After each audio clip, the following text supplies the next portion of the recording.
Bonjour Slimane, Bonjour. l'homme fort du pays donc décédé. Maintenant, que va-t-il se passer? Sait-on déjà qui va le remplacer? Alors, il a un remplaçant temporaire, c'est le général Saïd Ben Chengricha, remplaçant temporaire, mais ce qu'il faut dire, c'est qu'en Algérie, et c'est une singularité algérienne, il n'y a jamais eu de culte de la personnalité. C'est-à-dire, on n'a jamais vu un général ou un président dans l'effigie taper sur les stylos, les porte-clés. Ça ne s'est jamais vu.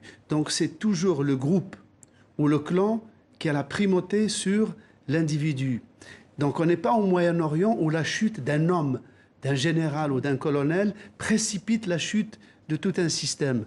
En Algérie, quand un responsable comme Gaïd Salah meurt, eh bien, il y a un deuil rituel, mais après, les choses, en principe, continuent. Donc, c'est une perte, mais ce n'est pas un chambardement dans le système.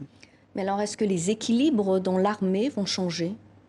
Alors, les équilibres dans l'armée, ce qu'il faut dire, c'est qu'en Algérie, comme l'armée, ou plutôt la haute hiérarchie militaire, qui est composée d'officiers, de généraux, dont la plupart ont eu un pied dans la guerre d'indépendance. C'est pour cela que cette génération continue de gouverner. Regardez, Bouteflika avait 80 ans, Gaïd Salah en avait 80. Le président qui vient d'être désigné sous la houlette de Gaïd Salah en a 74. Le remplaçant à l'état-major de Gaïd Salah en a 74.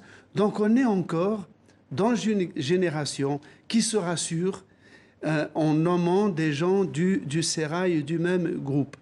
Mais c'est une génération évidemment qui n'est pas éternelle et on attend quelle est la génération d'avant pour la connaître. Cela dit, l'armée algérienne, bien qu'elle s'appelle armée nationale populaire, reste une très grande inconnue en Algérie, en ce sens qu'elle publie peu de textes théoriques, on ne connaît pas de doctrine, de livres blancs, les grands officiers ne publient pas d'autobiographies, de livres. Bref, ça reste quelque chose qui est au centre du pouvoir et cette position au centre du pouvoir fait que l'État tient grâce à elle, mais qui n'arrive pas à être un véritable État civil à cause d'elle.